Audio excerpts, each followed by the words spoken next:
কুষ্টিয়ায় বর্ণাঢ্য আয়োজনে বিএনপির ৪৭তম প্রতিষ্ঠা বার্ষিকী পালিত। কুষ্টিয়া সংবাদদাতা মাসুদ রানার প্রতিবেদনে দেখুন বিস্তারিত। কুষ্টিয়ায় বর্ণাঢ্য আয়োজনে বাংলাদেশ জাতীয়তাবাদী দল বিএনপির ৪৭তম প্রতিষ্ঠা বার্ষিকী পালিত হয়েছে। দিবসটি উপলক্ষে আজ বেলা 11:30টায় কুষ্টিয়া পৌরসভার বিজয় উল্লাস চত্বরে সংক্ষিপ্ত সমাবেশ অনুষ্ঠিত হয়।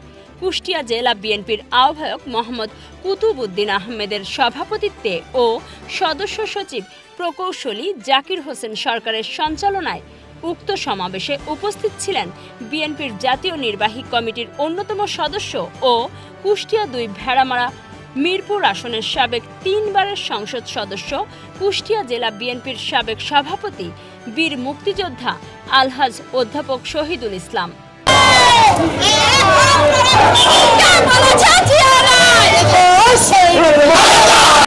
জাতীয় নির্বাহী কমিটির স্থানীয় সরকার বিষয়ক সম্পাদক অধ্যক্ষ সোহরাব উদ্দিন, জাতীয় নির্বাহী কমিটির অন্যতম সদস্য ফরিদা ইয়াসমিন সহ বিএনপি ও অঙ্গ সংগঠনের বিভিন্ন পর্যায়ের নেতৃবৃন্দ বক্তব্য রাখেন।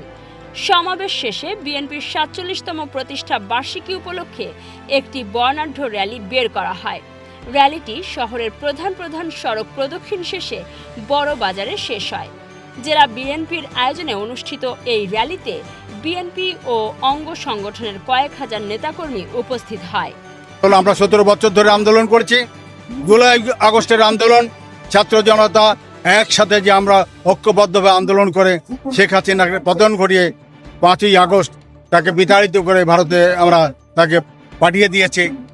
এবারের এই বিএনপির প্রতিষ্ঠা বার্ষিকী একটা নতুনভাবে উদযাপিত হচ্ছে। আমরা স্বৈরাচার মুক্ত এবং যে কোনো চাপ মুক্ত পরিবেশে আমরা করছি। ইতিমধ্যেই আমাদের নেতা জনাব তারেক রহমান ঘোষণা দিয়েছেন, দীর্ঘদিন যাবৎ জনগণ ভোটের অধিকার থেকে বঞ্চিত, জনগণকে ভোটের অধিকার ফিরিয়ে দিতে হবে। আমাদের বর্তমান তত্ত্বাবধায়ক সরকার প্রধান ইউনূস সাহেব উনি নিশ্চয়তা দিয়েছেন আগামী ফেব্রুয়ারিতে ইনশাল্লাহ ভোটের মাধ্যমে নতুন সরকার গঠন করার সুযোগ দেবেন।